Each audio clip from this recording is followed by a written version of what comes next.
tenemos también a Daniel Giro Suárez, alias Autic, artesano urbano con la ponencia perspectiva de los jóvenes artesanos de los pueblos originarios del Distrito Federal, al licenciado Mario López Espinosa,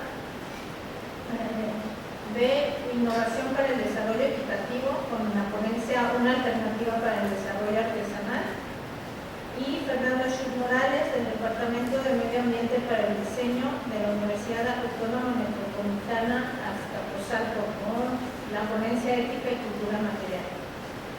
Vamos a dar inicio con la presentación del licenciado Rolando Cañas Moreno. Él es especialista en argumentación jurídica del Instituto Tecnológico Autónomo de México. Como parte de experiencia profesional, ha desempeñado cargos tales como coordinador de asuntos jurídicos y recepción de denuncias en la Procuraduría Ambiental y del Ordenamiento Territorial del Distrito Federal. Ha sido director general de asuntos jurídicos en la Secretaría de Medio Ambiente y Recursos Naturales y Pesca, subdirector jurídico en Banca Serfín, director general de Oficialía Mayor en el Senado de la República y actualmente es presidente de la Academia Mexicana de Derecho Ambiental. Le vamos a dar la palabra al licenciado. Muchas gracias a los organizadores. Un gusto estar aquí con ustedes. Lo que voy a presentar es muy brevemente algo que tiene muchas complejidades y que es el llamado derecho cultural, y que suele tener también otros nombres, y traté de fijarlo en esta presentación, insisto, breve y resumida, a cómo podríamos mirarlo desde la perspectiva de la labor artesanal, por un lado, pero también desde, digamos, una visión más completa del trabajo de los artesanos. Quizá lo primero que habría que decir es que de hace un par de años a la fecha tenemos en nuestro país un nuevo diseño constitucional. Se le ha llamado a veces rimbobantemente un nuevo paradigma constitucional. Pero estoy tan seguro que es un nuevo paradigma, pero sin duda alguna es un nuevo diseño que genera y que está generando y que sobre todo puede generar al futuro una forma muy distinta a la que hemos estado acostumbrados de trabajar con las normas jurídicas y sobre todo con las que tienen que ver con derechos humanos. Por supuesto, asumiendo para los efectos de esta presentación el derecho humano a la cultura, o el derecho cultural, el derecho humano cultural.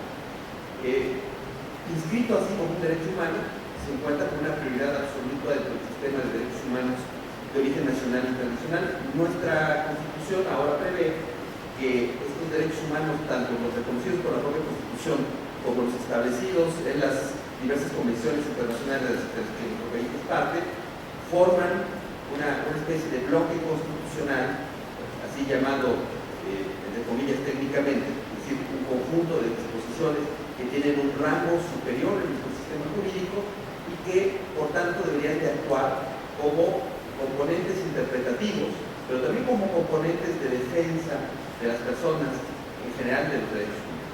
Está, por supuesto, el de los pueblos y comunidades indígenas, que también garantiza la participación de las mujeres en condiciones de igualdad, la incorporación indígena al desarrollo, la igualdad, decía, del varón y de la mujer ante la ley, que son como una especie de contexto de derechos humanos. No debemos de pasar de vista que los derechos humanos tienen que verse de manera interrelacionada y completa, no de manera aislada. Por eso aquí un poco establezco cuáles son las condiciones generales de la perspectiva de los derechos humanos a partir de la nueva redacción del artículo 1 constitucional, para llegar a lo que desde el año 2009 son los llamados derechos culturales. Aquí transcribí textualmente lo que dice el párrafo constitucional del artículo 4, es el párrafo 12, y destaco en particular cómo toda persona tiene derecho no solo al acceso a la cultura, sino al ejercicio de sus derechos culturales. Y para ello el Estado promoverá los medios para la difusión y desarrollo de la cultura, y también subrayo esto porque me parece relevante y es textual del artículo constitucional correspondiente, el artículo 4, atendiendo a la diversidad cultural en todas sus manifestaciones y expresiones, con pleno respeto a la libertad creativa. Yo creo que en esto está configurado el derecho cultural tal como se ve ahora desde la perspectiva de los derechos humanos, y en particular me parece que nos da una buena plataforma para analizarlo a partir de las necesidades o del contexto de la labor artesanal. ¿Qué instrumentos internacionales del bloque constitucional que hablábamos están relacionados con este derecho humano cultural o a la cultura? Veremos muy brevemente que hay una pequeña diferencia sobre eso. La Declaración Universal de los Derechos Humanos, ya desde hace mucho tiempo, la Comisión Americana sobre Derechos Humanos, su Pacto de San José, el protocolo adicional a la Comisión Americana sobre Derechos Humanos en materia de derechos económicos, sociales y culturales, que es donde viene por primera vez una definición ya muy detallada de qué es el derecho cultural, también conocido como el Protocolo de San Salvador, y una declaración muy específica que México se ha adherido sobre los derechos culturales, que es la Declaración de Filipina. Hay otros instrumentos internacionales que tienen relación con el derecho al ejercicio de la cultura y al acceso a la cultura, pero estos son los más directamente vinculados y sirven no solamente como antes, y en esto radica en parte la modificación constitucional de la que hablé en un principio, no solamente decía como un contexto de interpretación del resto de las disposiciones constitucionales y de las leyes que derivan de la Constitución, sino en sí mismo como valores del sistema que pueden defenderse, que pueden buscarse su aplicación en todo momento y por cualquier persona. En un momento más hablaré sobre estas formas de aplicación de esto que parecen derechos, o que antes parecían derechos programáticos, que nada más están en la ley, como una especie de discurso, una parte retórica de la legislación, a cómo podríamos empezar a movernos hacia hacerlos algo fáctico, cotidiano, algo mucho más realista y menos literario, como suelen ser los textos jurídicos. ¿Cuál ha sido la forma tradicional? Y estoy hablando un poco de los intérpretes, lo que se suele llamar la doctrina del derecho cultural. ¿Cómo se articula el derecho cultural? A través de tres formas. Una pasiva, es decir, el derecho a recibir bienes culturales. Todos tendríamos el derecho de tener acceso a las diversas manifestaciones de la cultura. Una forma activa, que es nuestro derecho a expresar nuestros bienes culturales, realizar nuestras actividades culturales, y subrayo aquí, con protección a la producción intelectual. Estas expresiones de la vida cultural deberían tener o tienen, a partir de la interpretación del derecho cultural de la Constitución, tendrían también esta posibilidad de ser protegidos como obras intelectuales. Y una tercera parte que es conectiva, o que se ha llamado conectiva, en el sentido que también existe un derecho a difundir estos bienes culturales.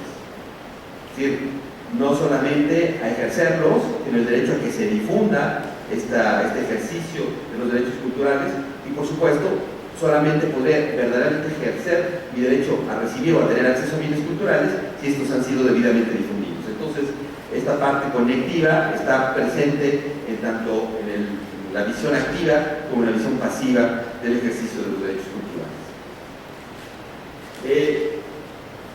Pensando en cómo podríamos verlo desde una óptica artesanal, los derechos culturales no son solo derechos a la cultura, sino derechos de ejercicio de una vida que tiene un enfoque artístico, de conocimiento, etcétera, que podría llamarse en términos generales cultural, en el marco interpretativo de la pluriculturalidad del país y de la preservación de la identidad cultural. Es decir, no solamente es un ejercicio fáctico, simple, de tengo derecho a ver las expresiones artísticas, a tener acceso a la música, a tener acceso a otras expresiones del pensamiento, en una visión, digamos, más o menos común de la cultura, sino a este ejercicio en un marco de pluriculturalidad, como es el del país, y que está reconocido también en el marco constitucional y de los derechos humanos, y a la preservación de la identidad cultural derivada de esa pluriculturalidad. Decía tener acceso a las manifestaciones culturales del país, pero estar en condiciones de poder expresar con libertad, en pleno ejercicio creativo, el patrimonio cultural, insisto, con el tema de la protección intelectual. La promoción de ambos, como decíamos, a partir de esta visión colectiva, y un elemento que suele pasarse de vista cuando se habla del ejercicio de derechos culturales: todo derecho tiene una contraparte en un deber. Si tenemos el derecho al ejercicio cultural, el derecho al acceso a la cultura, el derecho, en fin, cultural en términos genéricos, ¿quién es el obligado? no perdamos de vista que en principio estos derechos humanos tienen un obligado principal, que es el Estado. El Estado tendría que hacer lo necesario para que todos los habitantes del país tengamos acceso al ejercicio de los derechos culturales. Estos derechos pues tienen su contrapartida en el Estado, y quizá no solo en el Estado, hablando de una manera moderna en el ejercicio de los derechos, porque también pueden ser conculcados por entes particulares. Pero el principal obligado a que los demás podamos ejercer el derecho a la cultura es el Estado. Además de los derechos culturales, aquí añadí la fracción bioculturales, porque creo que también no deberíamos de perder de vista que los derechos culturales están articulados con derechos a lo que llamamos naturaleza. La frontera escasa entre naturaleza y cultura, creo que en particular en el ejercicio de los derechos se vuelve aún más difusa. Pero además del ejercicio de estos derechos, que insisto, tienen vínculos con la naturaleza y quizá en el tema artesanal son especialmente importantes, porque el acceso a los recursos naturales que están en el territorio es parte del ejercicio del derecho cultural, pero también es parte de un ejercicio de derecho a acceso a los bienes naturales que se desarrollan en los diversos territorios de las poblaciones rurales e indígenas, por ejemplo. Para seguir dándole un contexto constitucional al derecho a la cultura o al derecho cultural, traigo a colación el derecho al trabajo digno y socialmente útil. Es decir, otra garantía constitucional del artículo 123, y que creo que tiene que ver básicamente con el trabajo artesanal. El trabajo artesanal es un trabajo digno, socialmente útil, y por tanto, como derecho humano, debiese también estar protegido. Entonces ya tenemos toda una serie de contenidos jurídicos que ayudan al fortalecimiento del derecho cultural. El Estado, esta es una cita textual de la Constitución, está obligado en todas sus instancias a garantizar y promover el ejercicio de este derecho. El derecho a un trabajo digno y socialmente útil, como obviamente lo es el trabajo artesanal. ¿Cómo garantizar todos los derechos asociados a la producción artesanal en distintos escenarios? Porque, como decía hace un momentito, por un lado tenemos esta idea más o menos retórica, más o menos agradable, de decir, todos tenemos derecho a muchas cosas, lo más fácil es ponerlo en una constitución, lo más fácil es redactarlo en una ley, pero ¿cómo los hacemos efectivos? Durante mucho tiempo los abogados hemos estado discutiendo sobre estos derechos programáticos, o más bien retóricos, que estaban en los artículos constitucionales, a veces incluso desde 1917, como el derecho a la vivienda, ¿no? Si tengo derecho a la vivienda, ¿qué significa eso exactamente? ¿A quién le reclamo mi derecho a la vivienda o mi derecho a la alimentación, etcétera? El asunto es que desde la reforma a la Constitución de hace un par de años, estos derechos humanos toman una posibilidad de ser ejercidos, de ser reclamados por diversas vías. Y creo que aquí se empieza a poner interesante el asunto y empezamos a ver una forma de viabilidad de los derechos más allá del bla bla bla, insisto, de la retórica de las leyes. Ley lata, ley referenda es una forma que suele utilizarse en la investigación jurídica para contrastar la ley que tenemos y la ley que nos gustaría tener. La ley lata es la que tenemos, la ley referenda es la que nos gustaría tener. ¿Qué requeriríamos para un mejor ejercicio del derecho cultural de los artesanos? Sabemos que hay varias iniciativas en materia artesanal, aquí más adelante se hablará de ellas con detalle, pero a mí, más que entrar a los detalles, me interesa cuestionar un poco el asunto de qué tanto necesitamos nuevas leyes. Necesitamos una nueva ley que atienda a la burocratización. En nuestro país, quizá la única costumbre inalterable en el ejercicio legislativo es crear una nueva burocracia cada vez que hacemos una nueva ley. En esas nunca fallamos. Puede ser ley de comunicaciones o de vida silvestre o de lo que se les ocurra, siempre vendrá acomodada una organización burocrática que acomoda el fortalecimiento del Estado. O una nueva ley formulada con los artesanos y que atienda sus derechos, una ley desde la perspectiva garantista o de derechos, o nos quedamos en la situación actual, que no tenemos ley, pero tenemos una serie de principios constitucionales y que a lo mejor los podemos ejercer. Yo creo que son tres escenarios que simplemente los traigo a cuenta porque había que reflexionar entre las ventajas y las desventajas. Yo estoy seguro que el Estado está a favor de una nueva ley que tenga una nueva burocracia diversificada, etcétera, que atienda necesidades políticas. Estoy seguro que hay muchas personas que de muy buena fe piensan que es necesaria una ley que haga vigente el derecho de los artesanos. Y creo que también existe, y yo insistiría que es una posibilidad, que las cosas sigan como están y tenemos otra serie de medios para hacer valer el derecho. No necesariamente tener una nueva ley va a funcionalizar este derecho humano de acceso a la cultura. Varias vías que he pensado. Uno, búsqueda de la articulación interinstitucional. Tenemos diversas instancias, desde carácter fiscal o económico hasta instancias particulares o el fomento de la artesanía, que están más o menos desarticuladas, como suele estar también la burocracia en el Estado mexicano, y quizá no es necesaria una ley para articularlas, o tal vez sí. El uso de la Constitución y los tratados y la ley, como hemos hablado, como instrumentos del cambio social. La ley, hay un célebre texto de los 70s de Novoa Monreal que se llama El derecho como obstáculo al cambio social. Bueno, ciertamente el derecho se puede observar como obstáculo al cambio social, pero creo que a veces el derecho también se puede observar como un instrumento del cambio social. ¿Cómo le hacemos para funcionalizar el derecho para el cambio social? Y creo que en esto es muy importante partir de una argumentación sobre derechos humanos que exija la aplicación directa de tratados internacionales y de derechos constitucionales. Eso, hasta donde yo veo, no se está dando, pero, digamos, la plataforma jurisdiccional para hacerlo está ahí puesta. ¿Cómo podemos argumentar? Tenemos derecho a exigir la aplicación directa de los tratados internacionales y del texto constitucional, y todas las autoridades en todos los niveles de gobierno y en todos los órdenes estarían obligadas a cumplir. ¿Por qué no lo estamos haciendo? ¿Quién está argumentando la aplicación directa de tratados internacionales? Por ejemplo, en esta materia y en muchas otras que implican los derechos humanos.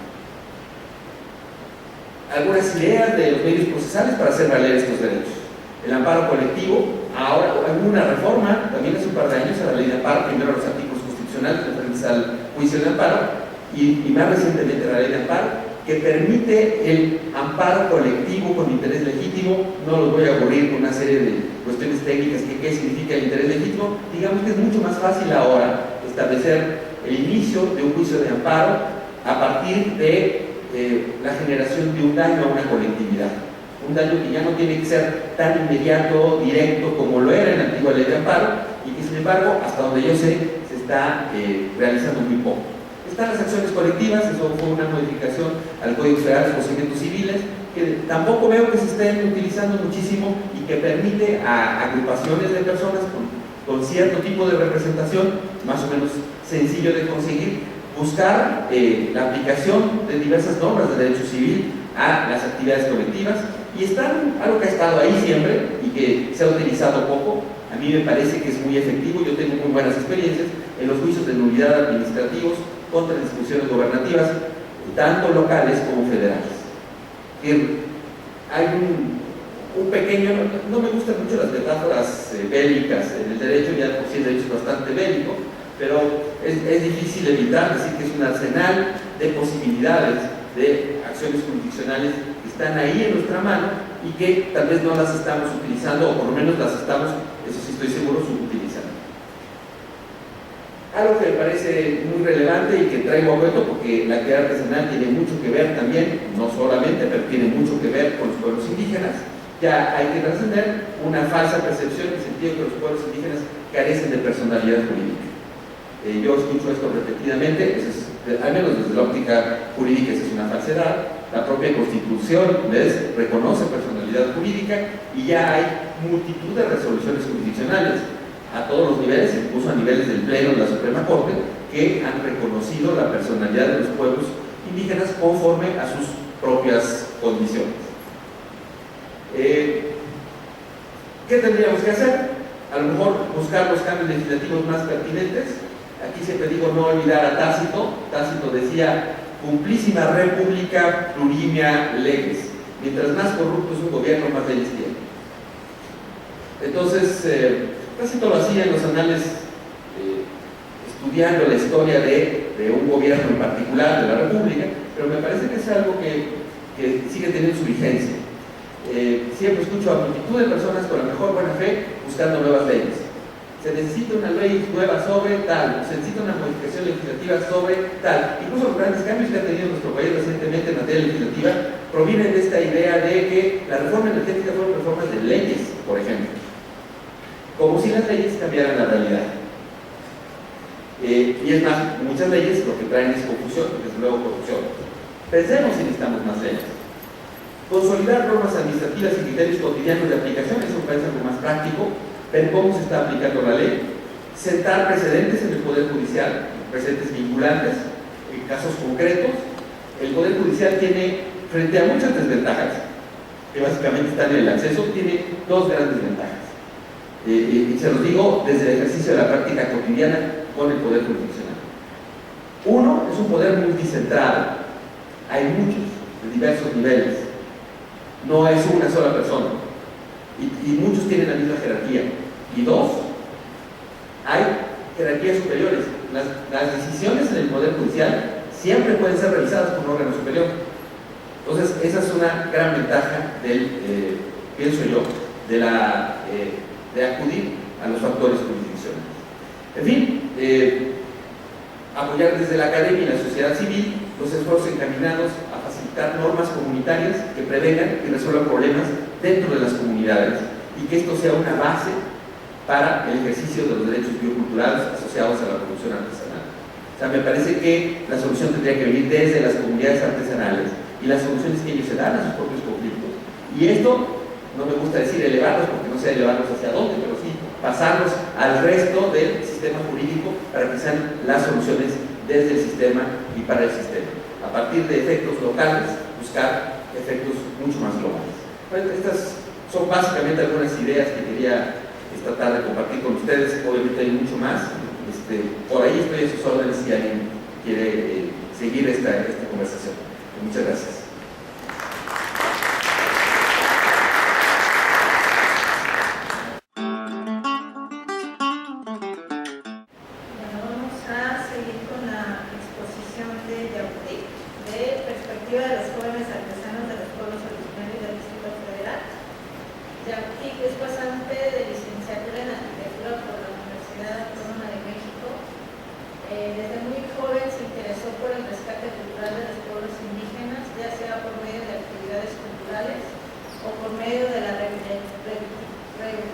Revitalización de la lengua náhuatl como profesora adjunto.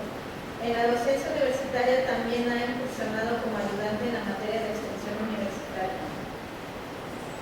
En el 2011 se inicia en la elaboración de textiles artesanales indígenas a telar de cintura, siendo partícipe del rescate de esta técnica originaria de Milpa Alta, la cual está en una situación crítica de extinción. Ha impartido telar de cintura en la Facultad de Arquitectura de la UNAM. En junio del 2012 organizó la primera exposición de textiles artesanales de México.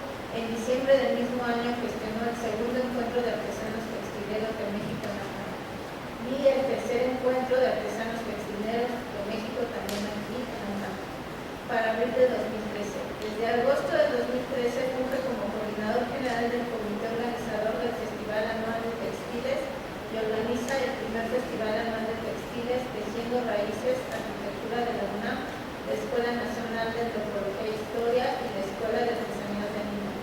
En marzo de 2014 participó en un taller de rescate de la técnica de telar de cintura en Tenancingo, Estado de México, como tallerista. En junio de 2014 participa en la propuesta de diseño textil de interiores en el proyecto Casa UNAM, que compite en un decatlón a nivel mundial representando a la Facultad de Arquitectura con un proyecto de vivienda sostenible en Versalles, Francia. Bienvenido. Muchas gracias. Gracias por la confianza, Rocío, a todo el público. Bien, veo un poquito hacia el foro, hice más o menos una cuenta, son como 43 los que faltan. Y para los que están ahí atrás, que no se ven, porque sabemos que existen.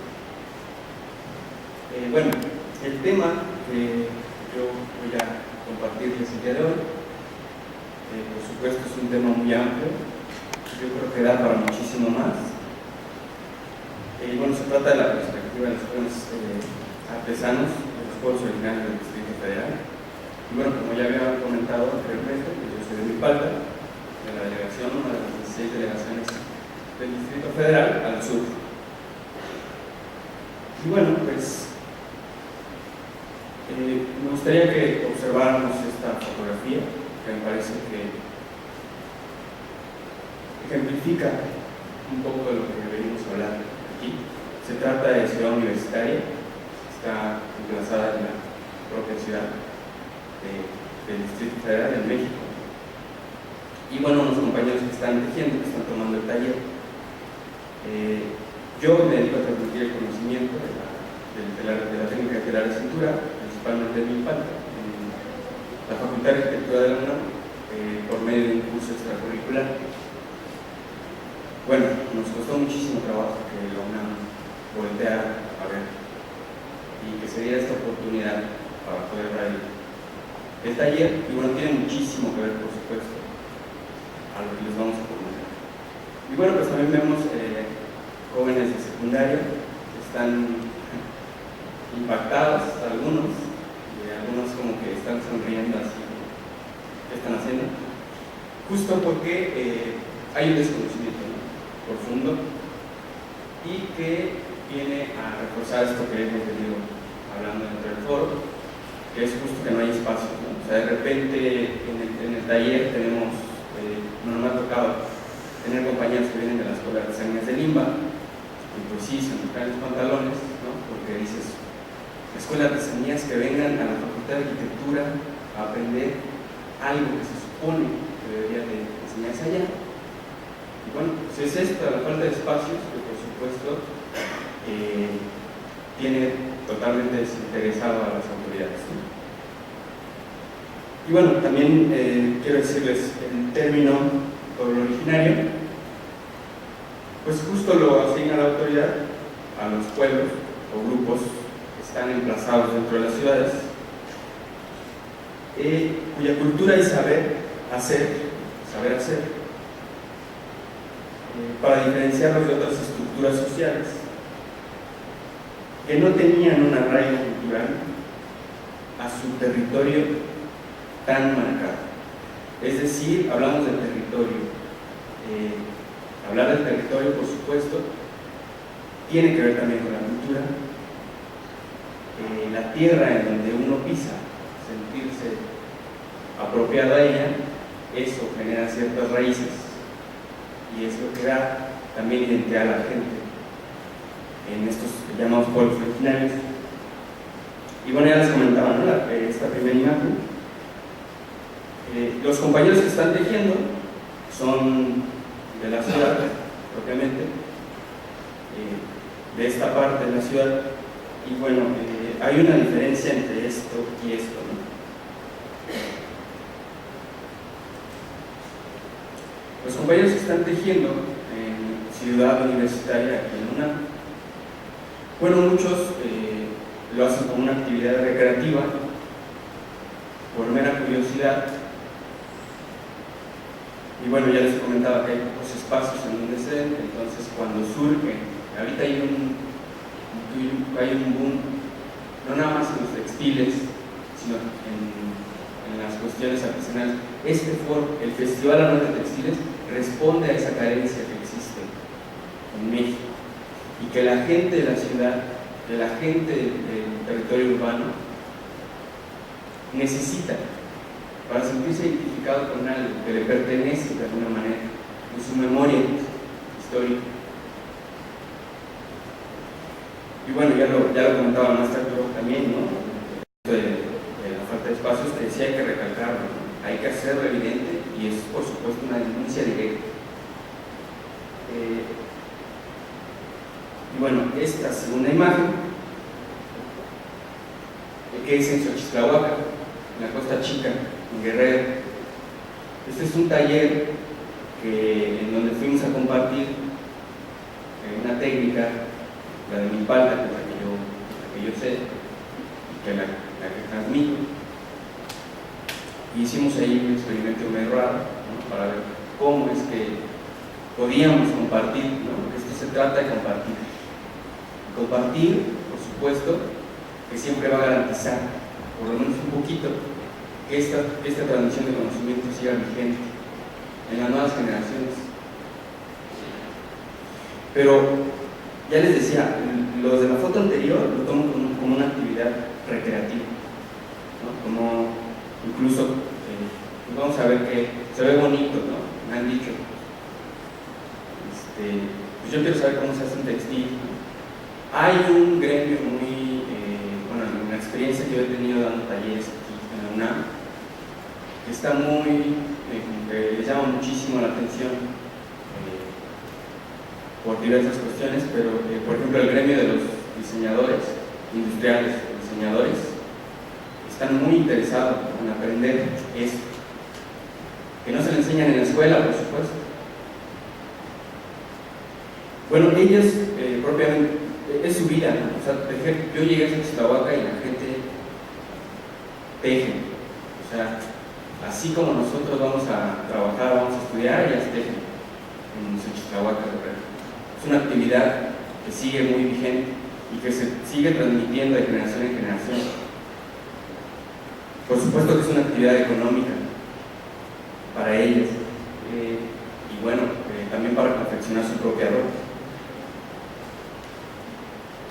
Y bueno, esos lienzos justo sirven para plasmar representaciones identitarias propias de su comunidad.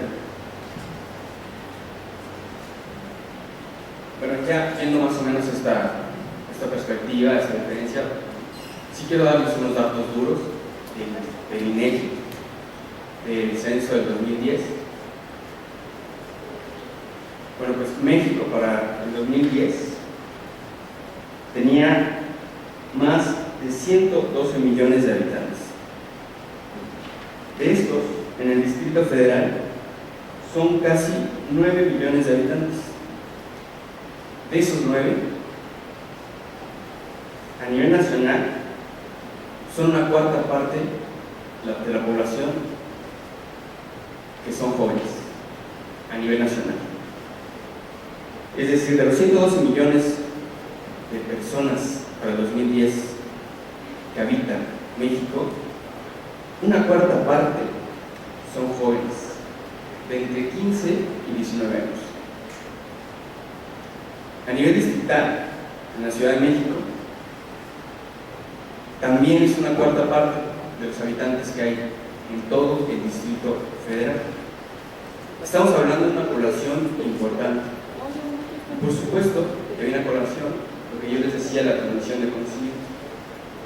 Es decir, los jóvenes pueden jugar un papel muy importante en el rescate y en la preservación de las técnicas, cualquiera que se les llame, artesanales de México.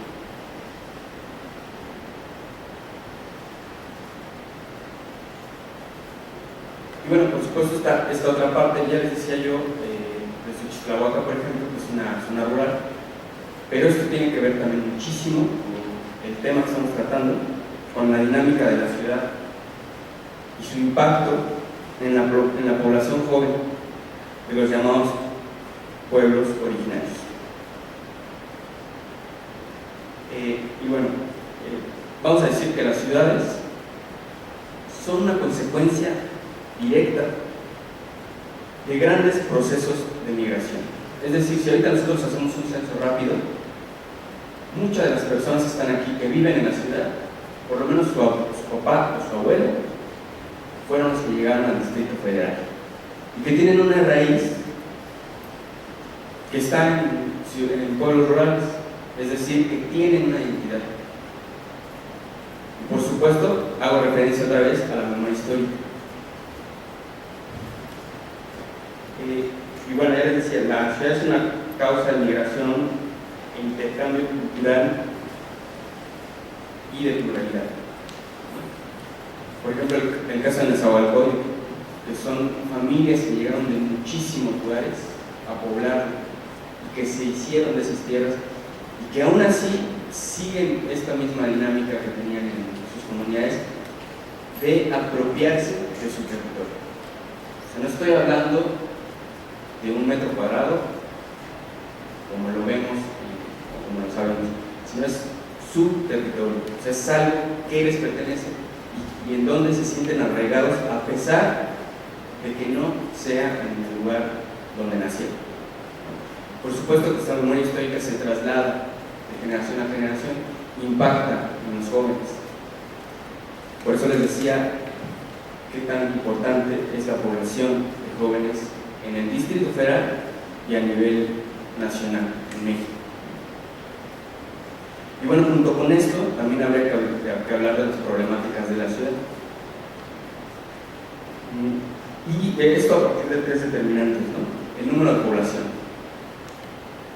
Es decir, cuando el número de población rebasa cierto número de habitantes, comienzan a crearse ciertos problemas. Ahorita les platico un poco de eso. La densidad de población. Por supuesto que también es un problema de arraigo fuerte. Es decir,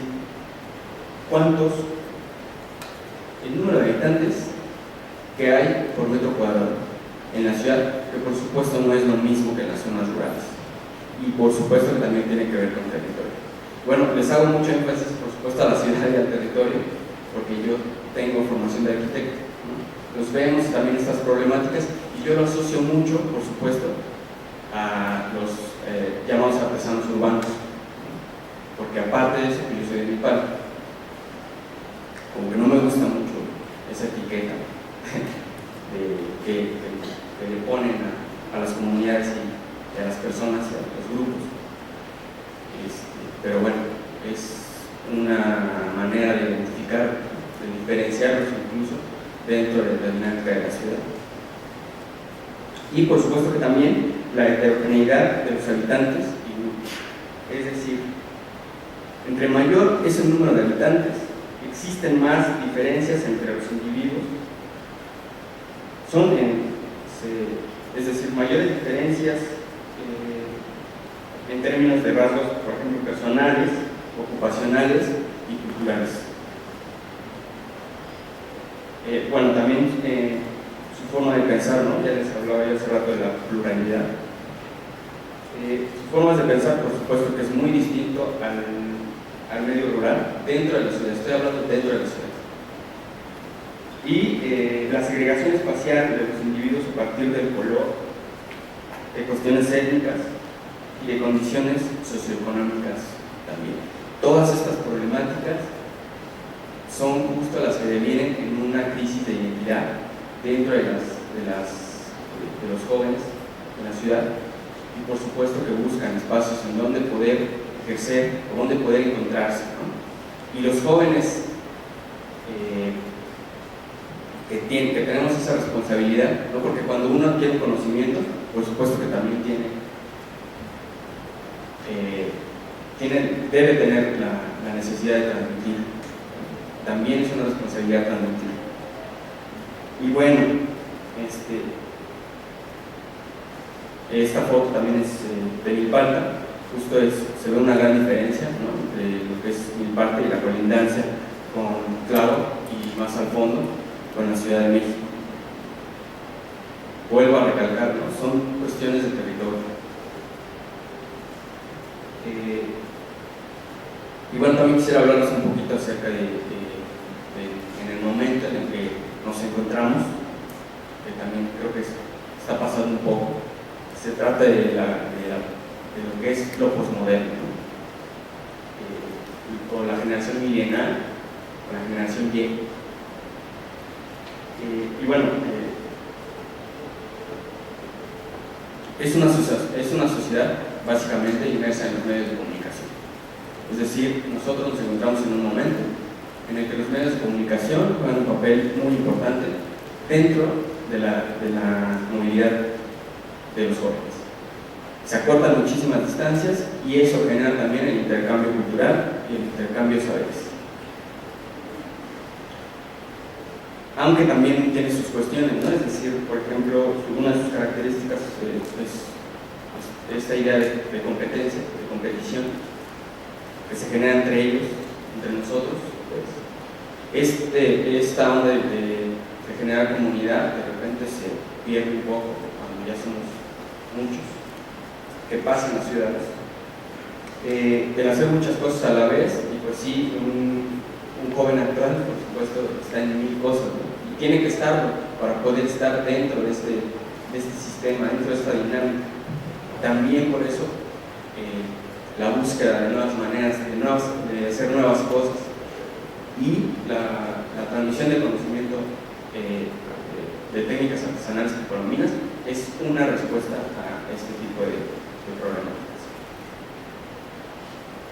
Y bueno, la importancia de la tecnología, ¿no?, que venía en relación en esto que les decía, que los jóvenes pues están inmersos dentro de los medios de comunicación. Y no sé cuánto tiempo me queda, pero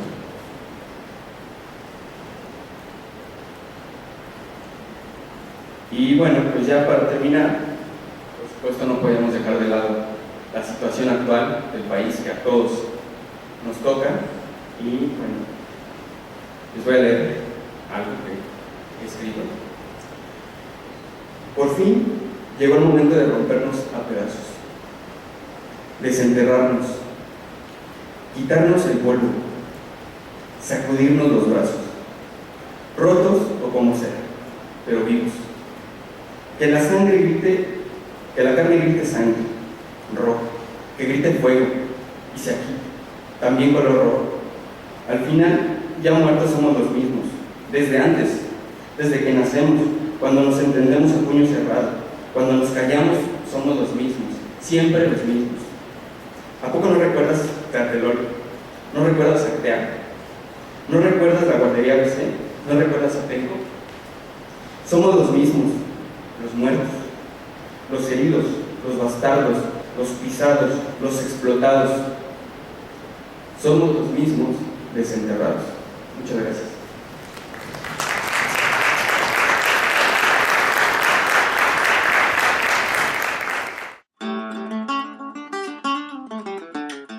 Vamos a seguir con la siguiente ponencia del licenciado Mario López Espinosa, y ponencia es una alternativa para el desarrollo artesanal. Mario López Espinosa es licenciado en Economía con especialidad en Comercio Internacional de la Universidad La Sapienza de Roma, Italia. Fue director del Centro de Estudios de Comercio Internacional, consejero comercial de México en Italia, y colaboró 22 años en Nacional Financiera, donde desempeñó entre los cargos gerente de organismos internacionales, representante en Europa, subdirector de crédito e intermediarios financieros y coordinador del Programa Global para el Desarrollo de la Microempresa. Como consultor externo, ha colaborado con diversos organismos internacionales como la Asociación Latinoamericana de Instituciones Financieras de Desarrollo, ALIDE, el Fondo Mundial del Medio Ambiente, GEF, el Banco Mundial y el Fondo Internacional de Desarrollo Agrícola de Naciones Unidas, FIDA. Actualmente es coordinador del Proyecto Innovación para el Desarrollo Educativo, IDEC, en la Oficina para México y Cuba de la Organización Internacional del Trabajo. Es autor de Las remesas de los mexicanos en el exterior y su vinculación con el desarrollo económico, social y cultural de sus comunidades de origen y las instituciones de fomento que México requiere. Bienvenido. Gracias por haberme invitado, por darme la oportunidad de compartir información sobre esta iniciativa que estamos impulsando en la Organización Internacional del Trabajo, que denominamos IDEC, Innovación para el Desarrollo Equitativo, que de hecho se remonta a su origen allá hace poco más de 10 años. Yo estaba entonces colaborando con la Nacional Financiera, la Dirección de Desarrollo de la Microempresa, y se citó una junta urgente de la Secretaría de Hacienda en la que se pedía particular discreción, pero no se nos decía para qué. Acudimos a la Secretaría, fue una reunión extraña con 2 subsecretarios y 7 directores generales, cosa que en ese entonces no se daba muy frecuente, con funcionarios de la OCDE y del Banco Mundial. Habían concluido un estudio comparativo a nivel mundial, donde nuestro país ganaba el primer lugar en el fracaso de proyectos productivos.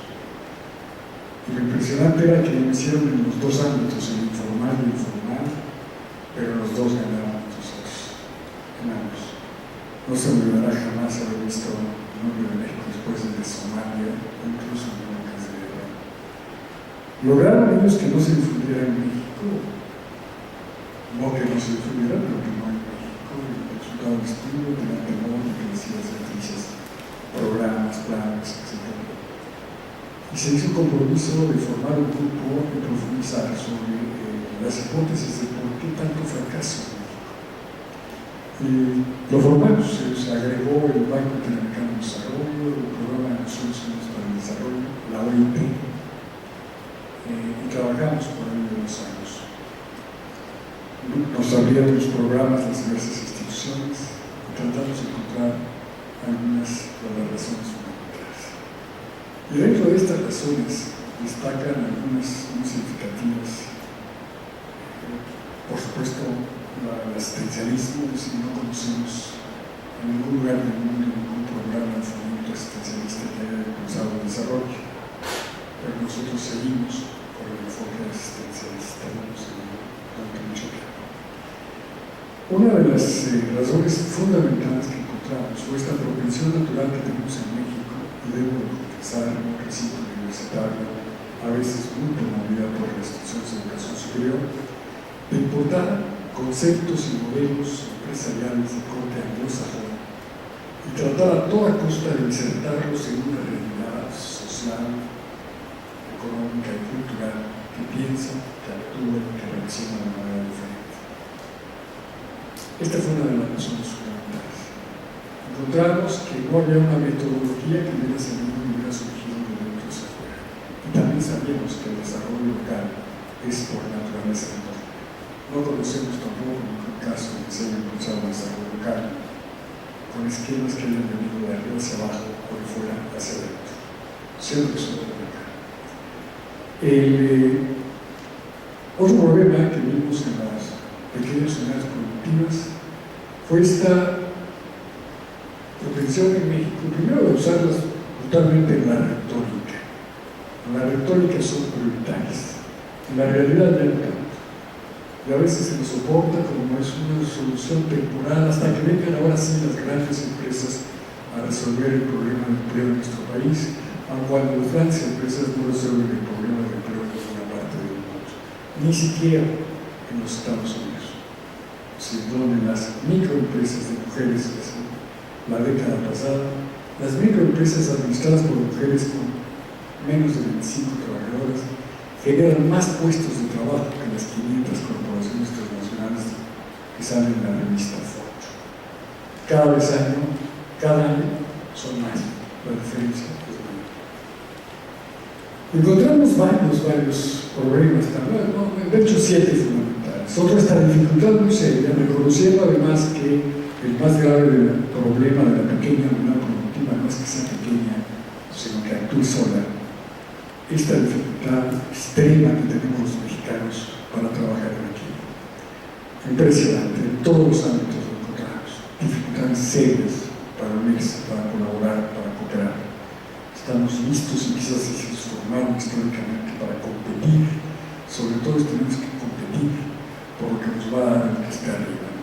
Siempre nuestros vínculos se reflejan en toda América Latina también. Somos un gran abanico en donde el vínculo con la metrópoli es muy fuerte, muy sólido, pero entre sí es muy técnico en el abanico, porque así le convenía siempre a las metrópolis, y así ha sucedido también a nivel nacional.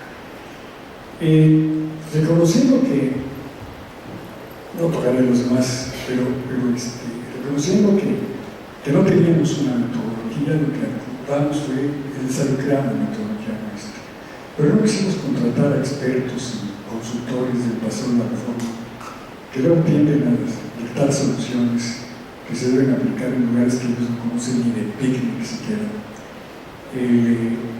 Lo que hicimos fue irnos a 5 grupos comunitarios, un grupo de productoras mayas en Campeche, productoras de sombrero, Meca, otro grupo importante de hombres productores en Santa Clara del Cobre, de productos de cobre, de Arsenal del Cobre, otras mujeres de Santa María del Río en San Luis Potosí, otro grupo numeroso de mujeres artesanas, no mujeres costureras, brutalmente explotadas, como es una práctica mexicana, es en todo el país se explota brutalmente a las costureras ante la complicidad y la indiferencia de todos los demás.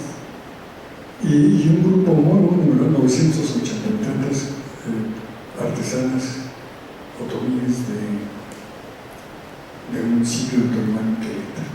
Y llegamos y les dijimos: no tenemos una metodología, si las queremos invitar a construir una metodología. Ni siquiera les estamos proponiendo activar un proyecto piloto porque no tenemos el cómo. Traemos una serie de experiencias, de información, de fracasos, de desaciertos, de aciertos, y muchas ganas de sentarnos con ustedes a ver si podemos construir una metodología para impulsar, para promover proyectos productivos en comunidades estructuralmente marginadas. Y todas se aceptaron. Dijimos: nosotros vamos a buscar que interactúen entre sí y se conozcan lo que está proponiendo cada quien. Así empezamos, y así se nos dio llamar la innovación para el desarrollo equitativo, IDEC. Vinieron cambios después políticos y demás.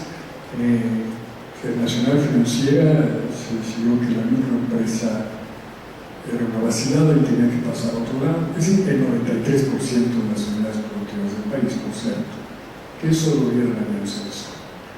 Y como estábamos haciendo mucho énfasis en las mujeres, en la participación de las mujeres, nos mandaron decir que mujeres a la cocina. Ese fue el argumento del director general de Nacional Financiera: mujeres a la cocina.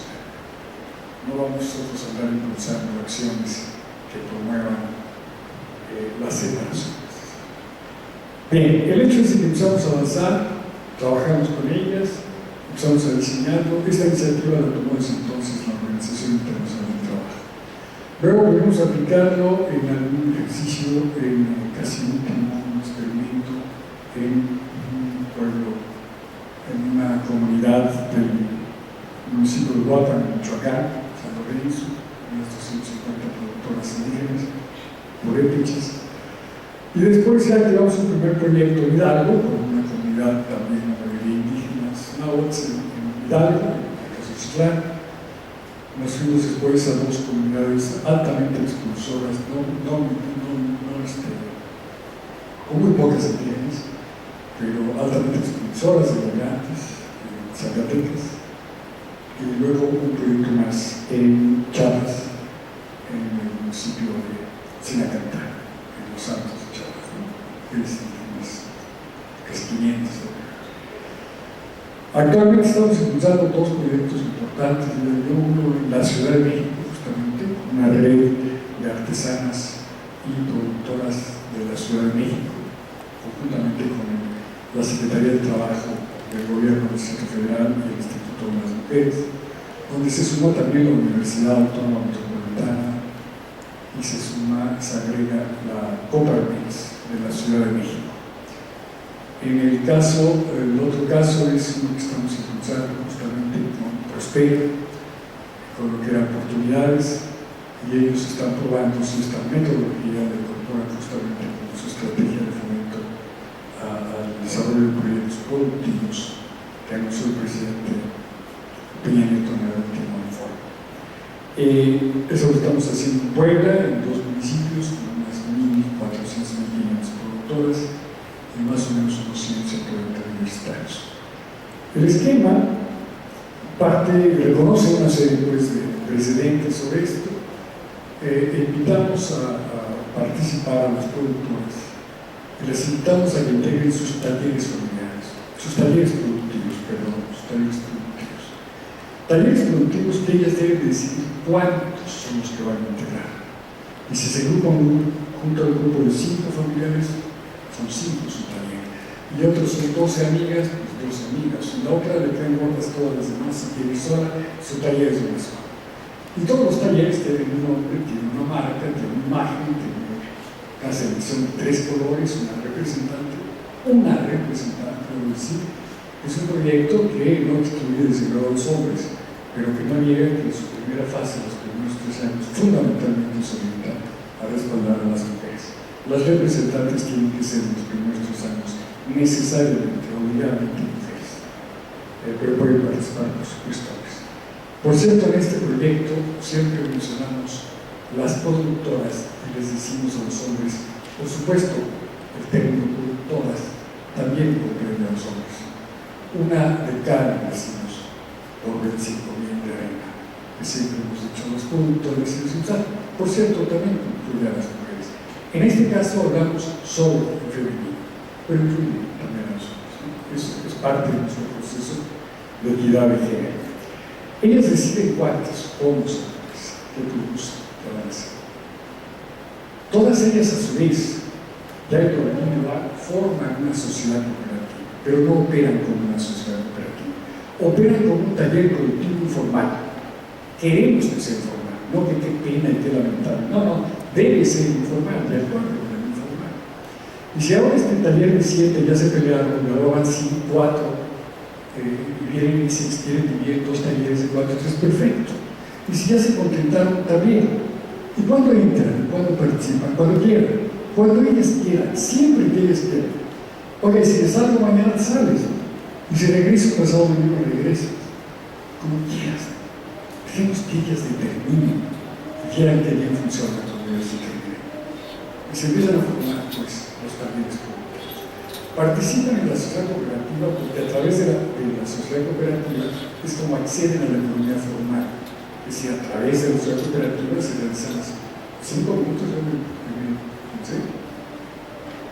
Bueno, entonces, déjenme ver qué les diré de más significativo.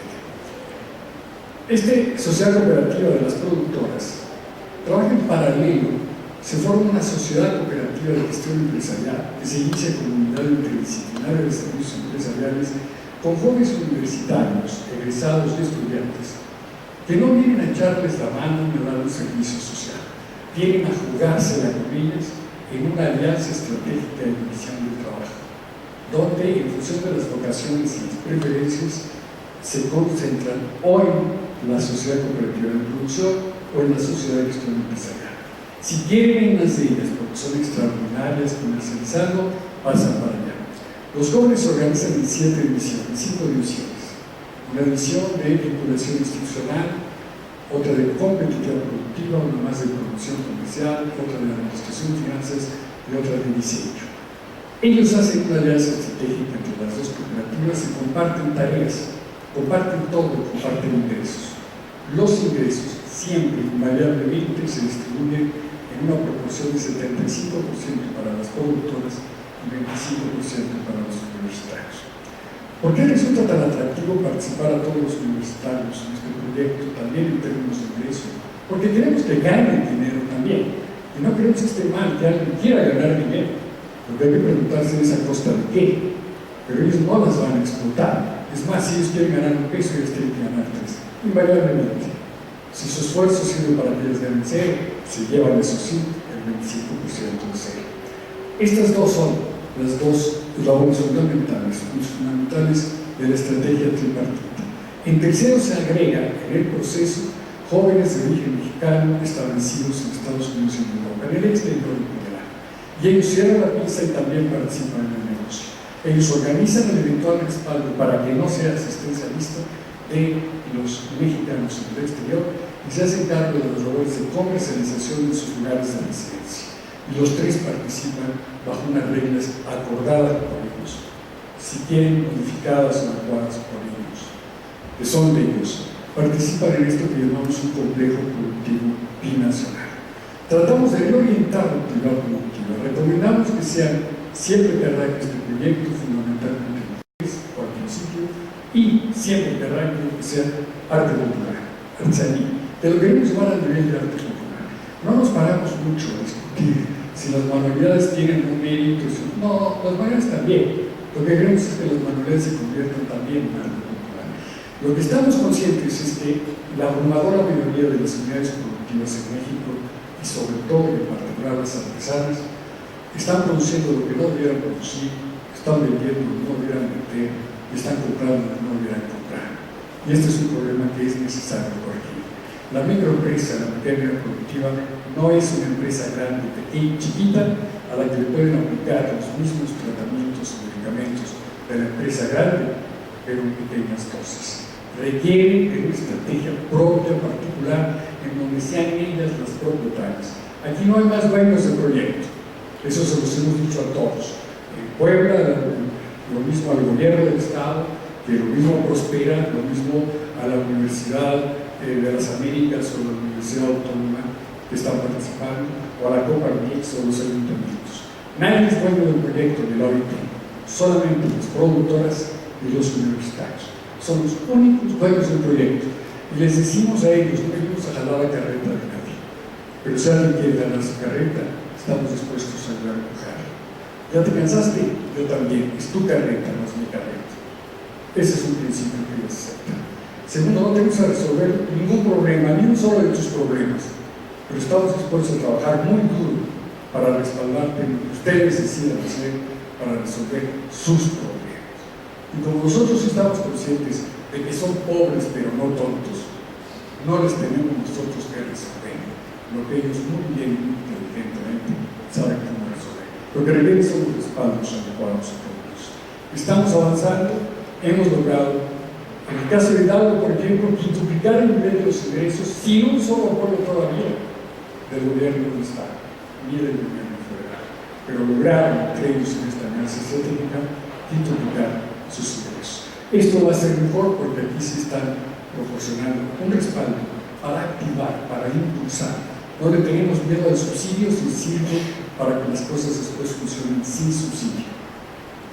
El dato, lamentablemente, en la página web que yo les voy a dar, es la mía que les estoy prestando. ¿Por qué? Pues porque nosotros no hemos decidido no hacer la página web de ellos. Entonces la página web la están desarrollando en la Ciudad de México y en Puebla ellos mismos, ¿no? Los universitarios, los productores en interacción con los productores. El quinto, por cierto, la quinta división es la de diseño. Diseño que entra en perspectiva integral global. Y de por cierto, no se trata de que vengan ellos a decirles a ellas qué es lo que deben diseñar ahora.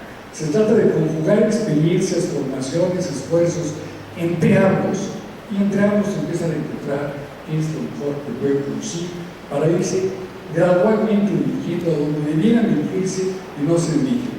Es a los nichos de mercado con elevado nivel de cultura, pero también de ingreso, para que sabe apreciar el trabajo diferenciado de la institución cultural de los productores de la agricultura.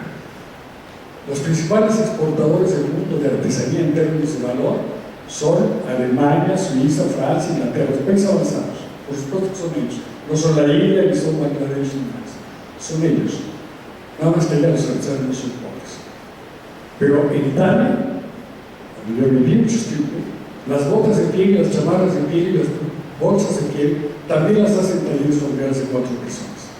Pero yo jamás he visto a una italiana de clase alta para abajo con unas botas de esas, o una chamarra de esas, o una bolsa de esas. No son para ellas. Son para aquellas que están dispuestas a pagar lo que realmente vale. Y los artesanos no son pobres. Cuidado. Bueno, nosotros tratamos de reorientar hacia otros nichos de mercado. Las señoras no tienen la culpa de que nosotros no tengan. Si seguimos enfrascados en hacer que los pobres produzcan para vender a los pobres, van a seguir siendo pobres toda la vida. Nosotros somos los que creemos que la demanda de la población de menores ingresos la debe atender la microempresa. Que la de ingresos medios bajos la atiende la pequeña, la de medios la mediana, y la de altos ingresos la atiende la gran empresa. Es exactamente al revés en todos los países avanzados del mundo. En todos. La grande atiende con producción en serie con una gran escala al estrato de menores ingresos, donde el precio es el factor determinante. Y luego suben subiendo la mediana y más, y la micro es la que atiende a los altos ingresos. Se debe reorientar opciones productivas en el mercado. Pero en esto estamos siempre abiertos. Allá hay aportaciones, las reflexionamos y estamos listos a actuar y a ajustar cuando encontramos el debido sustento y la experiencia concreta, pragmática de que de veras sí les funciona como es. Si alguien quiere anotarlo, mi nombre es, la página es www.mariolopezespinosa, con S, por cierto, .com. Ahí pueden encontrar IDEC, Bueno, esta información de los proyectos, pero les recomiendo IDEC DF e IDEC Puebla, y por supuesto está abierto, sigue abierta la iniciativa para productoras de la Ciudad de México, de Puebla, de estos dos municipios, y por supuesto universitarios. Tenemos varios aquí de la UAP, pero también tenemos de la UNAM, del Técnico de Monterrey, de la SAIL, hay varias universidades, muchos están participando en una interacción extraordinaria con los productores. Les agradezco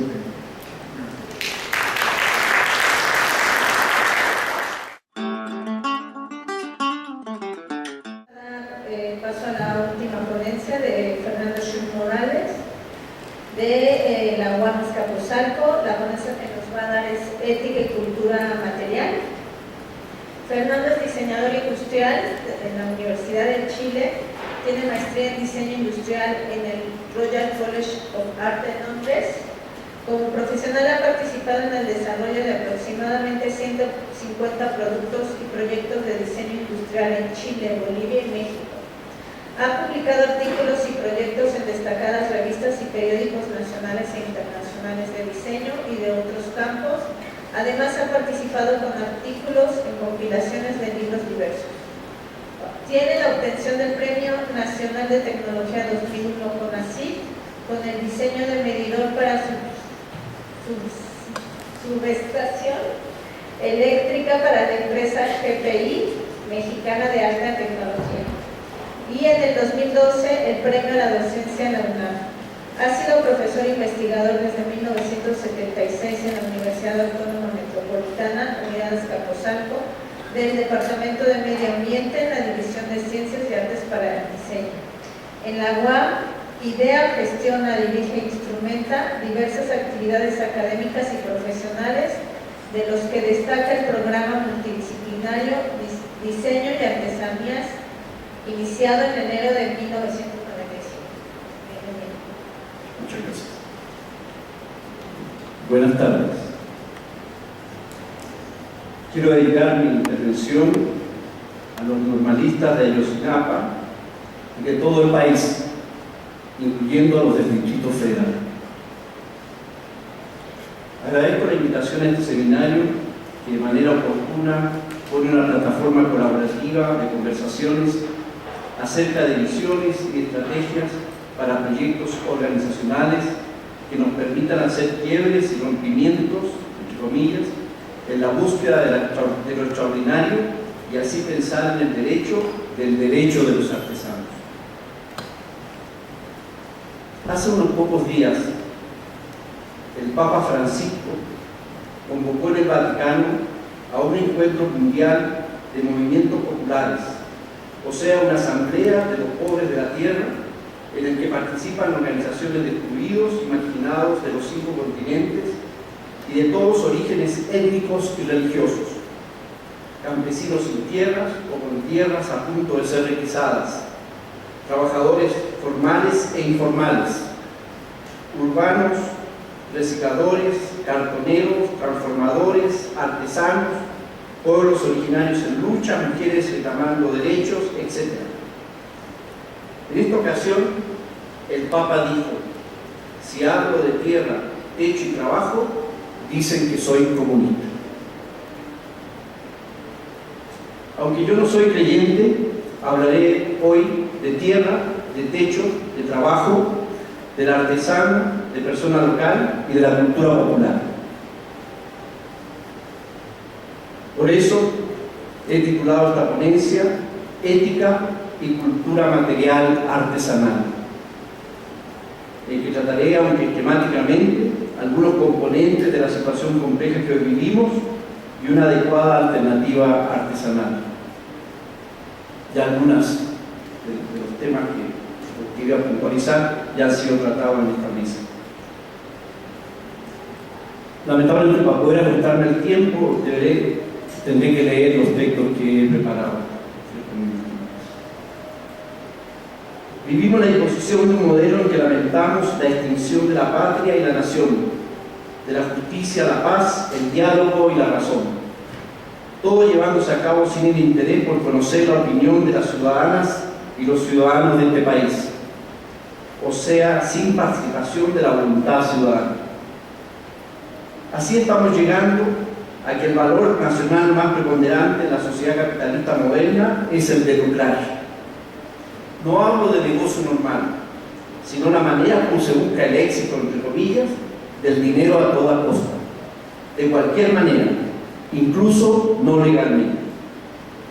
Uno de los resultados de todo esto puede ser una afición a la corrupción, ironizando un poco. Lo que conlleva a que para el autosostenimiento personal cada uno busque sacar provecho individualmente como pueda. Esta competencia de unos contra otros promueve una especie de ley de la selva, lo que también incluye la violencia. La preparación para participar en todo esto con los medios y aparatos de comunicación actuales se hace incluso agradable. Por ejemplo, los juegos electrónicos en su mayoría hacen que se logre el éxito mediante la violencia. Se obtienen puntos a favor del jugador por golpear, agredir o incluso matar a otro. Así se gana. Así es que se enseña a ser exitoso. También hay un personaje bien simpático, Balú, el oso. Es el personaje divertido, fan, de la caricatura de Walt Disney basado en el libro de la selva. Su filosofía de vida se sintetiza con la frase: apaguen el cerebro que la fiesta va a empezar. Muy cachondo. De esta manera nos estandarizan en la cultura del no pensar. Se pone de moda el no pensar, incluso desde niños. Casi se nos enseña sin pensar a actuar por instinto en la violencia cotidiana, bajo la aureola de ser incluso divertido. No te dejes, le dice el padre al hijo. Se nos hace creer que la movilidad es nuestra gran aspiración para ser globales. Y pregunto, ¿la globalidad es el único camino? ¿Ya no hay ninguna otra opción? Pienso que lo que se necesita es ser local, ya que la única manera de ser global es siendo local. Si no aportamos algo a lo global, seremos imitadores sin aportar nuestro cerebro ni conocimientos, solo mano de obra y proveeduría de recursos naturales sin valor agregado. Para el capitalismo actual solo existe el hoy, o sea, solo el presente. Hoy, decía alguien por ahí, y no era chiste. Esta ideología, por ejemplo, hace que la ética ecológica no exista. No importan los impactos ni efectos futuros, solo la rentabilidad monetarista de la hora. Y eso que vivimos una época no determinista, más bien el mundo contemporáneo es casi cuántico. Así, el presente no existe, todo es pasado. Decir, por ejemplo, yo soy yo, esto ya es pasado. Un astrónomo está condenado a vivir del pasado y estudia el pasado del pasado, mientras descubre nuevos astros y nuevas teorías para el futuro. Asimismo, un arqueólogo e igual un geólogo. Desde la cultura artesanal estamos obligados a pensar en el pasado para poder hacer lo que va a suceder mañana. El conocimiento cultural puede ser fundamento y oportunidades de nuestra identidad competitiva.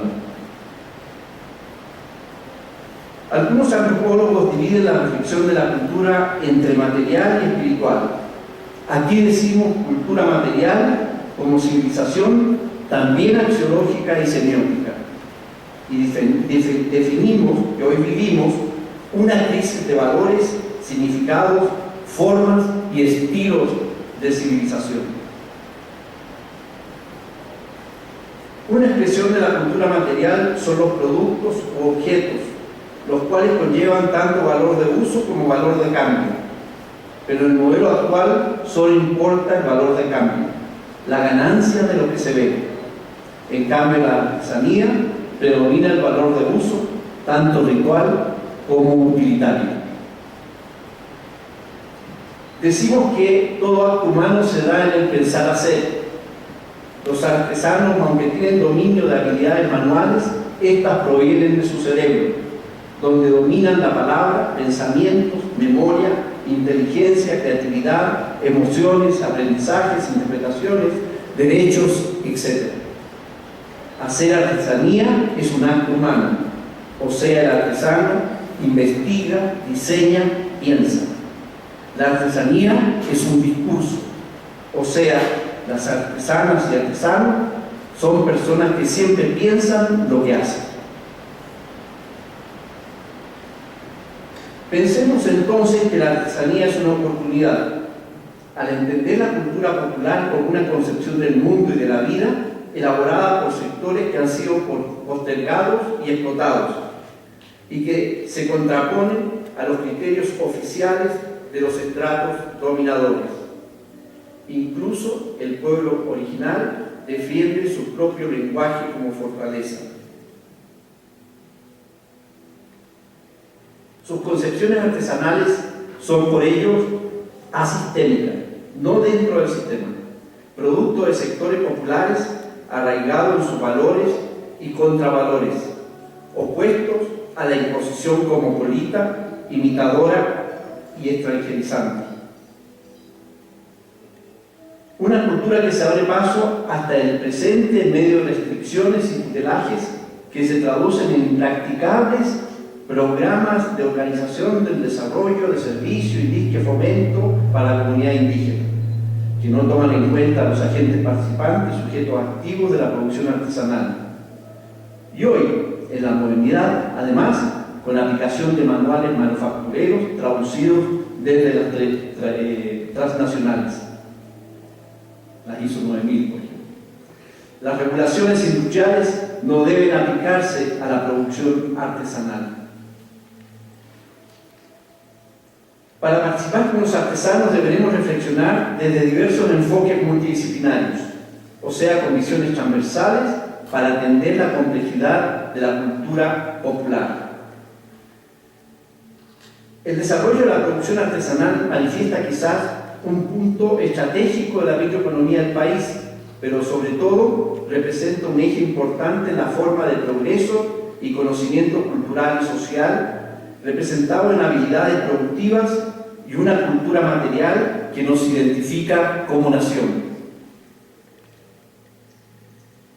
Hace casi 20 años se inicia en la Universidad Autónoma Metropolitana, Unidad Capozalco, el programa multidisciplinario de diseño y artesanías, PROMDI, surgiendo como una manera de recuperar la confianza para volver a creer en el país, pensando en los valores de los jóvenes estudiantes para ser tratados como personas y en la socialización de acciones mediante el acercamiento y acceso a la cultura nacional, como factor de identidad y competitividad internacional, expresado particularmente en la producción de artesanía y el arte popular. Participa en ello la antropóloga Marta Turó, también Mario López. Y este año han participado 74 estudiantes en 23 comunidades en 6 estados diferentes durante el periodo de las vacaciones. El programa tiene como objetivo el de participar en los diversos estados de la República con productores artesanales, con el fin de colaborar en trabajo de campo en un diálogo intercultural para la renovación, el desarrollo ambiental y sustentable de sus actividades locales y sus productos, que permitan al artesano ampliar su oferta, adaptándola a nuevos usos, optimizar la calidad y sus condiciones de higiene y seguridad en el trabajo y sus capacidades organizacionales, así como colaborar, ampliar oportunidades de venta para sus productos. Todo esto en base a postulados de respeto mutuo y adecuada convivencia humana, dando relevancia al conocimiento artesanal desarrollado en México, en muchos casos por más de 500 años, y lo que el artesano y su comunidad quieren decir cuando hacen algo, y de esta manera superando enfoques anteriores de tipo paternalista o mesiánico. Para sintetizar lo que llamamos diálogo intercultural, hemos tomado una traducción de un texto maya que dice: tú sabes algo, yo sé algo, tú no sabes todo, yo no sé todo. Entonces debemos dialogar Así ambos podemos abandonar algo de nuestras ignorancias. Por lo tanto, más que a capacitar, debemos participar de la comunicación humana basada en el respeto por sí mismo y en la aceptación del otro como persona. Al artesano no se le impone nada. Esta experiencia humana se traduce en una mejoría de la autonomía, de los valores, de la autoestima, de la responsabilidad, de la socialización del conocimiento, que cambia la vida de los participantes a través de alumnos de todas las disciplinas, mediante las figuras de servicio social, proyectos terminales, prácticas profesionales y desarrollo de investigaciones asesorados por profesores y utilizando la infraestructura de la UAM de acuerdo al tipo de proyecto particular. En la UAM no tenemos tesis, por eso allá se habla de proyectos terminales, tesinas, prácticas profesionales, etc.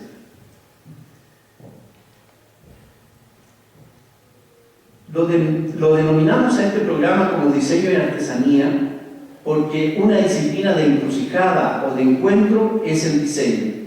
Diseño lo entendemos como filosofía de la acción, o sea, como un concepto transversal que permea todas las disciplinas, ya que se pueden diseñar políticas, procesos, tejidos, células, estadísticas, objetos, gráficas, etc. El factor más importante en el diseño es la innovación, o sea, algo existe y se hace obvio, que así sea, pero alguien produce un quiebre en esa obviedad.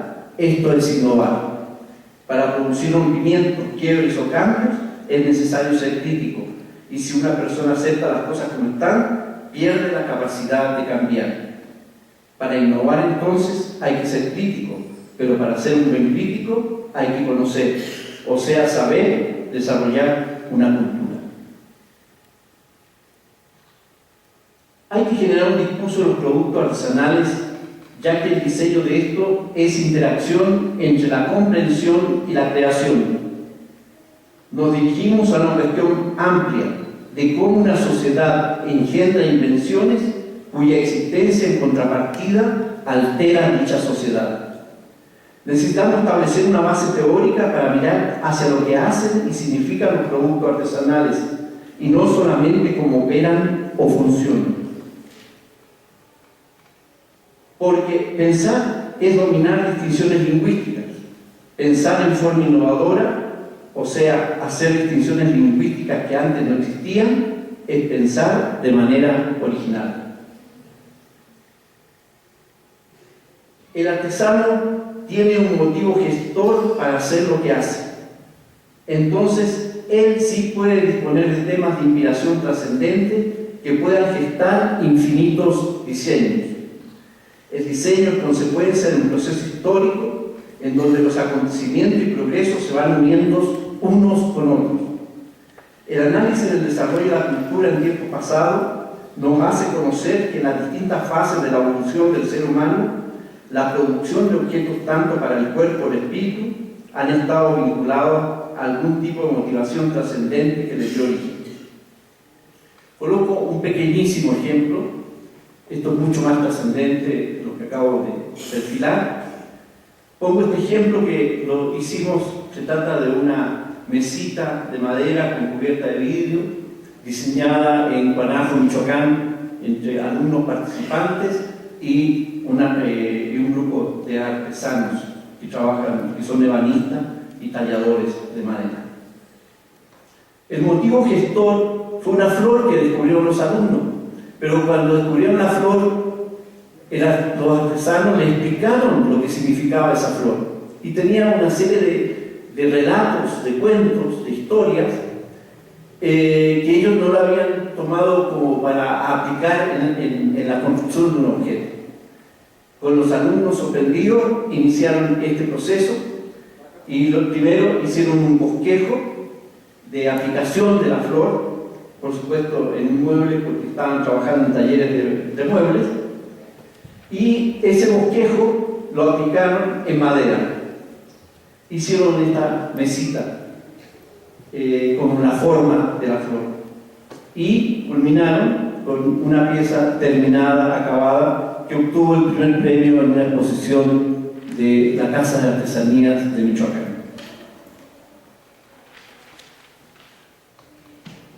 Si se trata de objetos en los cuales el artesano participa jugando un rol definitivo y consigue una valoración especial trascendente, lo que hace es que mientras mayores significaciones tenga dicho valor, el producto se volverá más trascendente y así podrá ser más apreciado.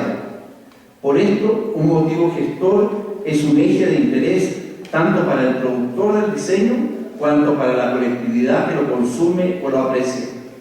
La forma en el diseño artesanal requieren contenidos trascendentes, por lo cual deben tener arraigo en la historia y en la identidad. Por lo tanto, debemos motivar al productor artesano en la creación original, evitando la copia de temas extraños a su realidad. Autenticidad quiere decir verdad. La autenticidad es un valor humano que se reproduce en los objetos que diseña y elabora el hombre. Por tanto, el componente ético que implica la autenticidad permite que quien consume un objeto auténtico lo haga anteponiendo el respeto que genera un hecho desarrollado en el plano de un correcto proceder.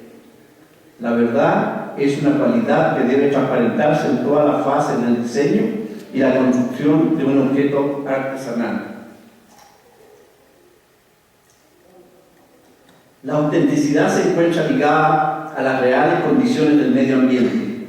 Los grupos humanos que buscan y compran objetos artísticos y artesanales buscan la originalidad.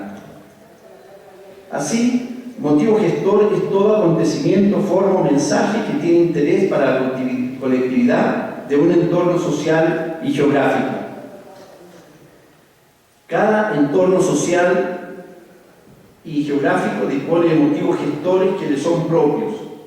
La obligación del artesano y el artista consiste en descubrirlos y utilizarlos para la creación de nuestros diseños de producto. Aquí surge que esto como que es una explicación rural, pero quiero dar a conocer un ejemplo rápido. El color es un problema de percepción. La percepción es un problema de luz. En México, el 80% del año hay mucha luz. Por esto, la percepción del color es completa, a diferencia de otros países donde es adversa debido a que el 80% del año hay niebla y poca luz. La percepción del color en México es diferente y es propia.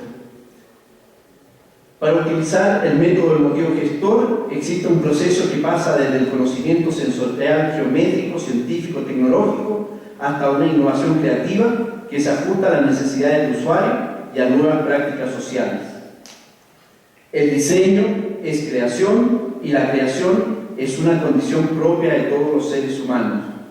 Para incentivar al productor artesano y para cualquier ser humano, es fundamental el conocimiento de su historia y la valoración de su origen y antepasado, pues constituye la base desde la cual se eleva y proyecta la cultura y el arte contemporáneo. Si bien las formas de producción cambian en cada etapa de la historia, ciertos conocimientos y símbolos permanecen, pues constituyen parte de la esencia de la sociedad.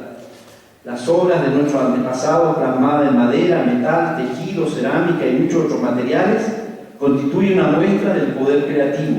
Por ello debemos comprometernos con mayor responsabilidad y obligación en el desarrollo de nuestra creatividad. Las formas pretéritas bien analizadas y reincorporadas al mundo contemporáneo, cuando no son simplemente copiadas, sino proyectadas y actualizadas a nuestro tiempo y realidad, forman parte del nuevo arte y de la creatividad enraizada en la auténtica historia de cada pueblo. Pareciera en la actualidad que esta es una visión nostálgica, basada en el pasado, pero para los productores artesanales, hacer artesanía es mirar hacia el futuro.